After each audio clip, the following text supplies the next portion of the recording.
प्यारे बच्चों नमस्कार। स्वागत है आप सभी का आपके अपने YouTube चैनल पर।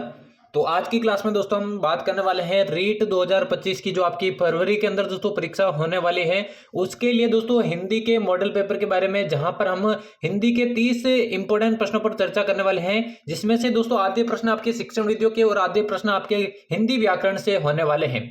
जी हाँ दोस्तों, ये मॉडल पेपर आपके लिए परीक्षा की दृष्टि से मोस्ट इंपोर्टेंट होने वाला है। बिल्कुल दोस्तों, शिक्षण विद्या और ग्रामर दोनों इस वीडियो में सॉल्यूशन हम आपको करवाएंगे, तो क्लास को आप सभी को एंड तक वॉच करना है। चलिए दोस्तों, क्लास को बिना किसी देर के शुरू करते हैं।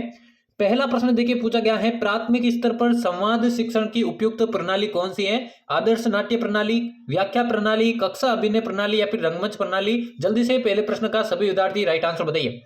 ये दोस्तों अंतिम समय आपकी तैयारी का दोस्तों यहाँ पर एनालिसिस के लिए ये वीडियोस बनाई गई हैं। डेली आपको इसी तरह की क्लासेस चैनल पर देखने को मिलेगी।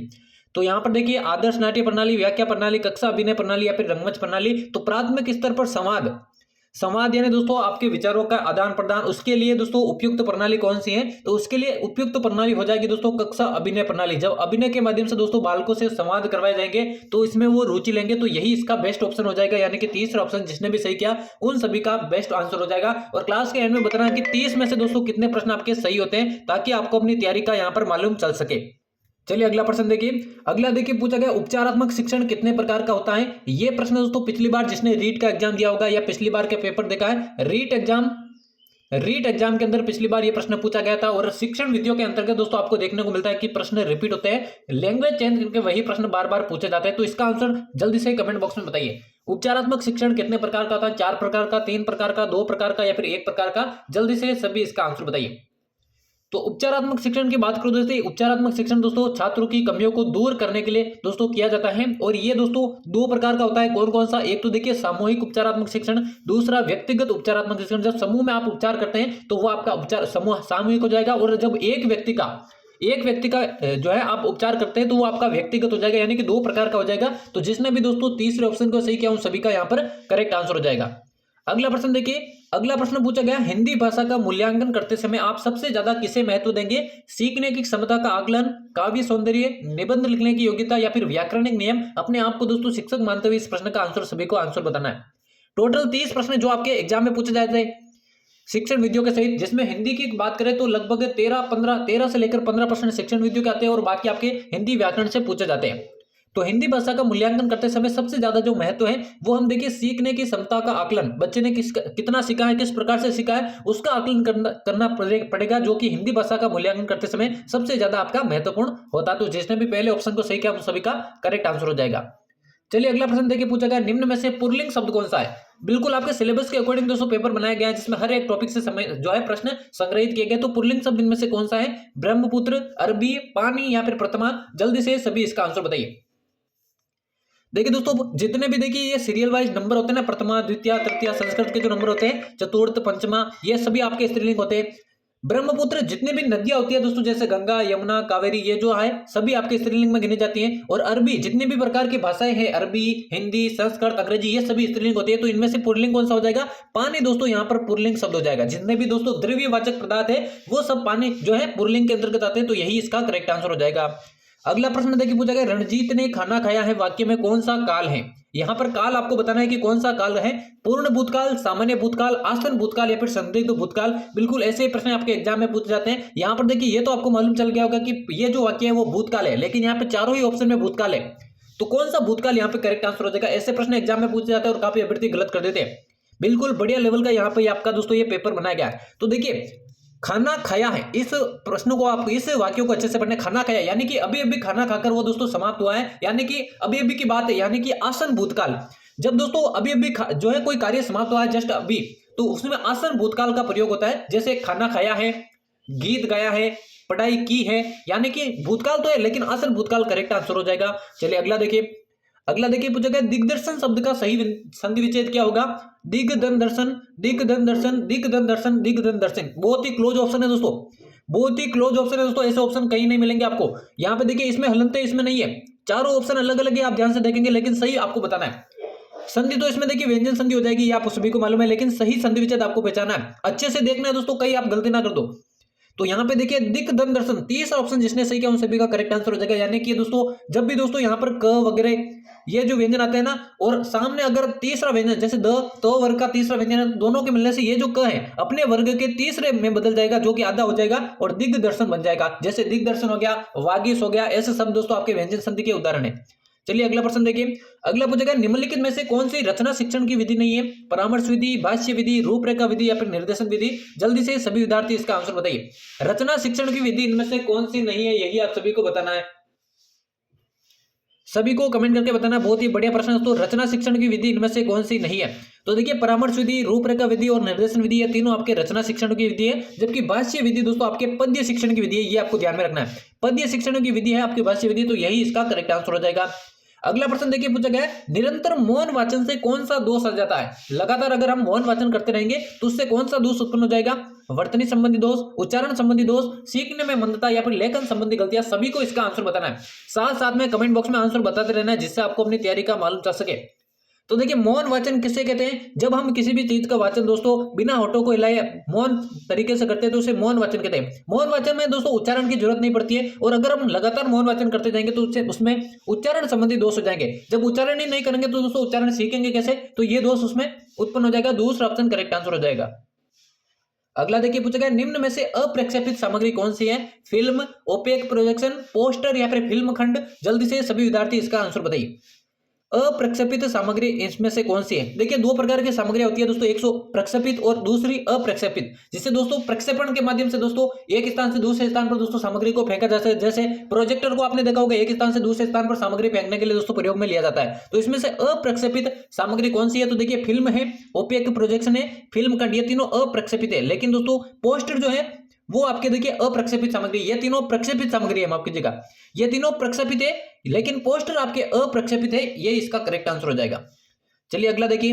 अगला पूछा गया निम्न में से कर्मधारय समास का उदाहरण कौन सा नहीं है? सुपाच्य, राजीव लोचन, कार्यकुशल या फिर वीरबाल। जल्दी से इसका आंसर बताइए। वीरबाला कर लेना है आप। तो इनमें से कर्मधारय समास का उदाहरण कौन सा नहीं है? तो देखिए ऐसा समास जिसमें दोस्तों उद्देश्य, ठीक है ना, विशेषण और विशेष्य का बोध होता है, विशेषण और विशेष्य का बोध होता है, उसमें दोस्तों कर्मधारय समास होता है। ये पिछली बार प्रश्न पूछा गया था रीट के अंदर, तो ये आपको ध्यान में रखना है। तो इसमें देखिए सुपाच्य, यहाँ पे विशेषण और विशेष्य दोनों है, इसमें भी विशेषण और विशेष्य दोनों है। कार्यकुशल, वीरबाल, वीरबाला में भी देखिए जो वीर है जो बाला, यहाँ पे विशेषण और विशेष्य दोनों है। लेकिन कार्यकुशल यानी कि कार्य में कुशल, यहाँ पे तत्पुरुष समास है, तो यही इसका बिल्कुल करेक्ट आंसर हो जाएगा। चलिए अगला देखिए। अगला देखिए पूछा गया निम्न में से किस शब्द में दो उपसर्ग का प्रयोग हुआ है? प्रतिस्पर्धा, समायोजन, समर्पण या फिर निष्कंटक। जल्दी से सभी विद्यार्थी आंसर बताइए। इनमें से कौन सा शब्द है जिसमें दो उपसर्गों का प्रयोग हुआ है? तो जल्दी से सभी विद्यार्थी इसका आंसर बताइए।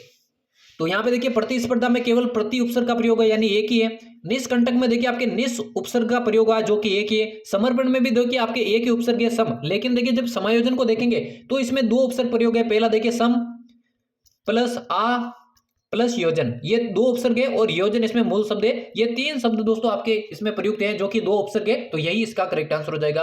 अगला देखिए। अगला पूछा गया हाथ धो बैठना मुहावरे का क्या अर्थ है? खाना खाने से पहले हाथ धोना, मदद करना, किसी काम में दखल देना या फिर किसी व्यक्ति या वस्तु को खो देना। जल्दी से सभी विद्यार्थी इसका आंसर बताइए। हाथ धो बैठना इस मुहावरे का अर्थ है। सिलेबस के अंदर आपके मुहावरे और लोकोक्तियां दोनों टॉपिक डाले गए, जहां से एक एक प्रश्न आपके पूछे जाते हैं।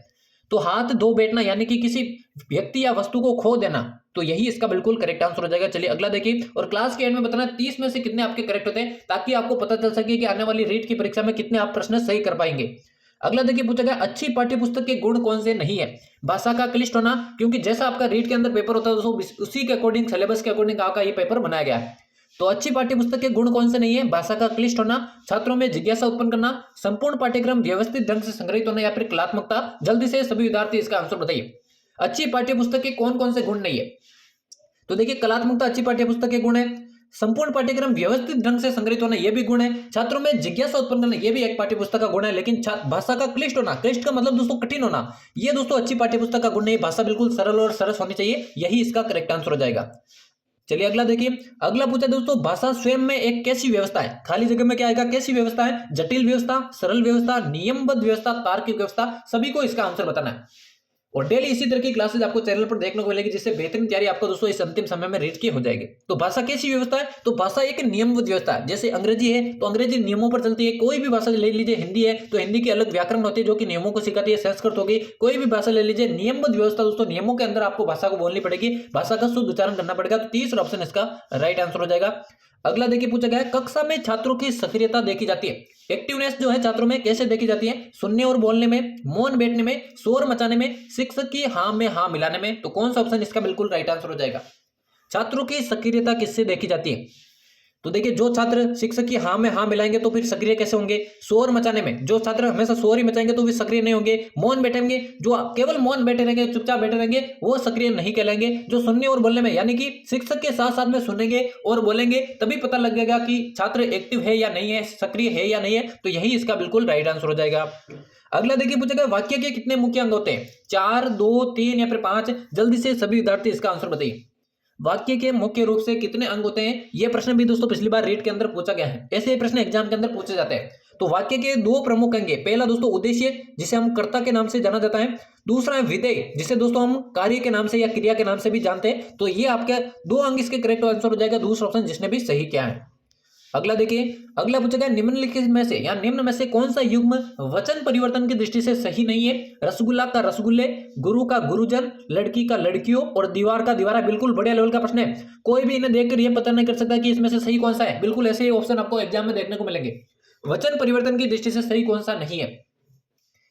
तो देखिए, रसगुल्ला का बिल्कुल रसगुल्ले बनता है, गुरु का बिल्कुल गुरुजन बनता है, दीवार का बिल्कुल दीवारें बनते हैं, लेकिन लड़की का लड़कियों नहीं बनता दोस्तों। जो भी इकारांत शब्द है जिनके पीछे ई की मात्रा लगती है, जैसे लड़की, साड़ी, जो है ये ई वाले जो इकारांत शब्द है ना, उनको दोस्तों कैसे बनाएंगे? तो लड़की का किस प्रकार से बनेगा? लड़कियां, यानी या के ऊपर देखिए इस प्रकार का चिन्ह बनेगा, ठीक है ना, यानी कि लड़कियों नहीं आएगा, लड़कियां आएगा। जैसे साड़ी का होगा साड़ियां, तो ये आपको ध्यान में रखना है, साड़ियां।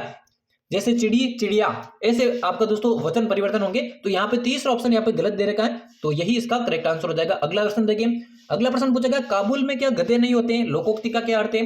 काबुल में भी गधे पाए जाते हैं, परिस्थितियां बदलती रहती है, मूर्ख सब जगह मिलते हैं, और चौथा ऑप्शन है वास्तविकता से अधिक दिखावा करना। कौन सा इसका सही अर्थ है?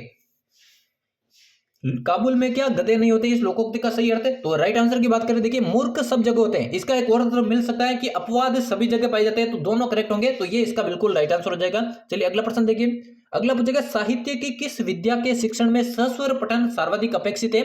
आत्मकथा, संस्मरण, एकांकी या फिर जीवन? कौन सी विद्या है साहित्य की जिसमें सस्वर पठन सर्वाधिक महत्वपूर्ण है या अपेक्षित है? सस्वर यानी जोर जोर से बोल बोलकर पढ़ना।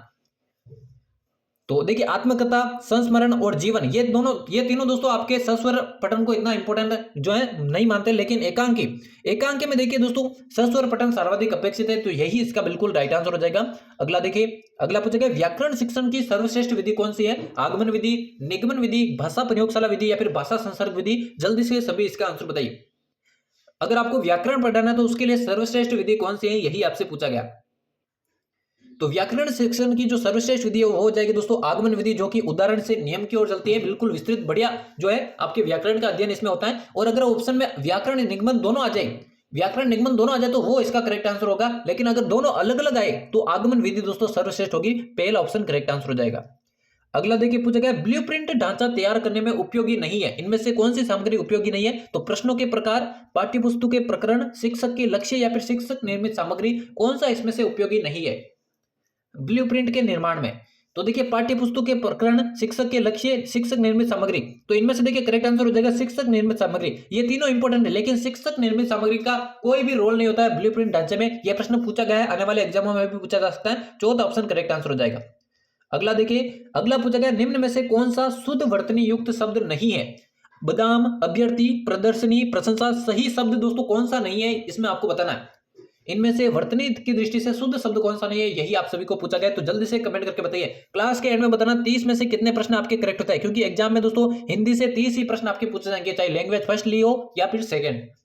तो इनमें से देखिए, प्रशंसा, प्रदर्शनी, अभ्यर्थी, ये तीनों सही लिखे, लेकिन बादाम का जो सही होगा ना वो बादाम होगा, ठीक है ना, आ की मात्रा लगेगी ब के ऊपर, तो बादाम इसका शुद्ध युक्त शब्द होगा। तो यही इसका बिल्कुल करेक्ट आंसर हो जाएगा। चलिए अगला प्रश्न देखिए, अगला पूछा गया, निम्न में से कौन सा शब्द यण संधि का उदाहरण नहीं है? नद्यंत, अन्विक्षा, चयन या फिर पितराज्ञा? बहुत ही बढ़िया ऑप्शन है दोस्तों। ऐसे प्रश्न एग्जाम में देखने को मिलेंगे जिसकी आप अनुमान नहीं लगा सकते कि कौन सा इसमें से सही होने वाला है। बिल्कुल चारों ऑप्शन क्लोज है। यण संधि का उदाहरण कौन सा नहीं है? जिसने बढ़िया लेवल की तैयारी की ना वही इसका आंसर बता सकता है।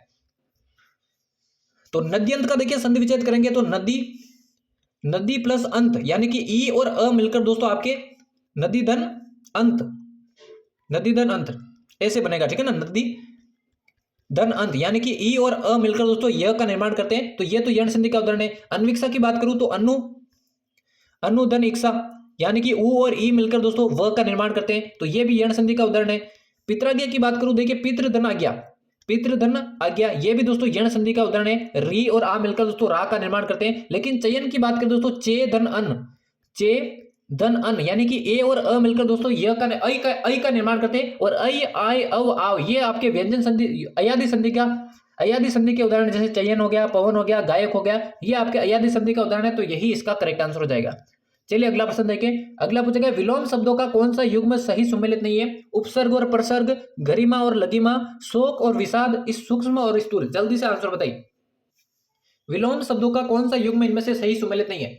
तो देखिए उपसर्ग का प्रसर्ग होता है, गरिमा का लघिमा होता है, सूक्ष्म का स्थूल होता है। लेकिन शोक और विषाद तो एक दूसरे के समानार्थी हो गए। इनका देखिए शोक और विषाद का ये दोनों एक दूसरे के पर्यायवाची मान सकते हैं। ये जो है आपके समानार्थी शब्द मान सकते हैं। इनका जो विलोम शब्द होगा ना वो हर्ष होगा। ये दोनों शब्द एक ही है, समानार्थी हो गए। तो यही इसका बिल्कुल करेक्ट आंसर हो जाएगा। अगला देखिए, अगला देखिए पूछा गया रसास्वादन विधि आधारित है, यानी रसास्वादन विधि किस पर आधारित है? अर्थ पर, रस पर, भाव पर या फिर कला पर? जल्दी से सभी इसका आंसर बताइए। जो रसास्वादन विधि है वो किस पर आधारित है? तो रसास्वादन विधि जैसे नाम से ही स्पष्ट है, ये दोस्तों आपके रस से संबंधित है, रस पर आधारित है। दूसरा ऑप्शन इसका बिल्कुल करेक्ट आंसर हो जाएगा। अगला देखिए, अगला पूछा गया शिक्षण का मुख्य घटक कौन सा है? संप्रेषण, पाठ्य वस्तु, पाठ्य पुस्तक, उपयोग दोनों या फिर इनमें से कोई नहीं? करेक्ट आंसर बताइए। शिक्षण का इनमें से मुख्य घटक कौन सा है? तो शिक्षण के लिए देखिए संप्रेषण भी जरूरत होती है, पाठ्य पुस्तक की भी जरूरत होती है, यानी कि उपयोग तो दोनों इसका बिल्कुल करेक्ट आंसर हो जाएगा। चलिए अगला प्रश्न देखिए। अगला प्रश्न देखिए पूछा गया अनुवाद शिक्षण की विधि कौन सी है? अनुवाद यानी ट्रांसलेशन मेथड कौन सी है इनमें से? आगमन निगमन विधि, पुस्तक विधि, तुलना और अनुकरण विधि, और चौथा ऑप्शन है उपयुक्त सभी। तो बहुत ही बढ़िया प्रश्न है, तो सभी को इसका आंसर बताना है। तो अनुवाद शिक्षण की विधि देखिए आगमन निगमन विधि, पुस्तक विधि, तुलना और अनुकरण विधि, ये सभी दोस्तों अनुवाद शिक्षण की विधि है, यानी कि उपयुक्त सभी। चौथा ऑप्शन इसका करेक्ट आंसर हो जाएगा। चलिए अगला प्रश्न देखिए। अगला पूछा गया साहचर्य विधि का आविष्कार किसने किया था? हर्बर्ट ने, मारिया मोंटेसरी ने, ऑगस्ट फ्रोबेल ने या फिर हेलन पार्कहर्स्ट ने? जल्दी से इसका आंसर बताइए। सभी को इसका आंसर बताना है। तो हर्बर्ट ने तो देखिए आपके हर्बर्टीय पंचपदी का आविष्कार किया था। ऑगस्ट फ्रोबेल ने देखिए आपके किंडरगार्टन विधि का आविष्कार किया था। हेलन पार्कहर्स्ट ने आपके डाल्टन विधि दी थी। लेकिन मारिया मोंटेसरी ने आपके साहचर्य विधि का जो है आविष्कार किया था। तो यही इसका बिल्कुल करेक्ट आंसर हो जाएगा। अगला प्रश्न देखिए पूछेगा सेवो उपरांत शब्द का समास विग्रह क्या होगा? सेवा के लिए उपरांत, सेवा को उपरांत, सेवा से उपरांत या फिर सेवा के उपरांत? जल्दी से करेक्ट आंसर बताइए। सेवो उपरांत शब्द का समास विग्रह क्या होगा? समास तो इसमें तत्पुरुष समास हो जाएगा। देखिए यहाँ पे समास का पूछा है, तो इसका जो समास विग्रह हो जाएगा यानी कि सेवा के उपरांत। सेवो उपरांत का है, सेवा के उपरांत और तत्पुरुष समास इसमें प्रयोग होगा। अब आपको कमेंट करके बताना कि सेवो उपरांत शब्द में संधि कौन सी है, संधि कौन सी है, ये आपको कमेंट करके बताना है। सभी विद्यार्थी कमेंट कीजिए। और आज के महत्वपूर्ण 30 प्रश्नों की क्लास का ये अंतिम प्रश्न है, जिसमें से दोस्तों आधे प्रश्न हमने शिक्षण विधियों से किए और आधे प्रश्न ग्रामर से रिलेटेड। बहुत ही बढ़िया लेवल का ये एग्जिट आपका दोस्तों पेपर माने रेट का उसके हिसाब से बनाया गया है। तो 30वां प्रश्न है संयंत्र शब्द में कौन सी संधि है? अयादि संधि, गुण संधि, वृद्धि संधि या फिर यण संधि? जल्दी से सभी इसका आंसर बताइए। और 30 में से दोस्तों ईमानदारी से आपको बताना है कितने प्रश्न आपके सही हुए, ताकि आपको पता चल सके कि आने वाली रीट की परीक्षा में कितने प्रश्न आप सही कर सकते हैं। तो चयन शब्द की बात करें, अभी मैंने चयन का बताया था। तो से धन अन यानी कि ए और अ मिलकर ऐ का निर्माण करते हैं, और ये आपको अयादि संधि में देखने को मिलता है, यानी कि पहला ऑप्शन इसका बिल्कुल राइट आंसर हो जाएगा। तो यहाँ पर हमारे रीट परीक्षा के लिए हिंदी के 30 से महत्वपूर्ण प्रश्नों की क्लास समाप्त होती है। डेली दोस्तों इसी प्रकार के मॉडल पेपर आपको चैनल पर देखने को मिलेंगे। तो चैनल को अभी तक सब्सक्राइब नहीं किया है तो सब्सक्राइब करके बेल आइकन को प्रेस कर दे। तो उम्मीद करता हूँ क्लास आप सभी को पसंद आएगी। मिलते हैं किसी अन्य क्लास में, तब तक लेते हैं आप सभी से अलविदा। धन्यवाद।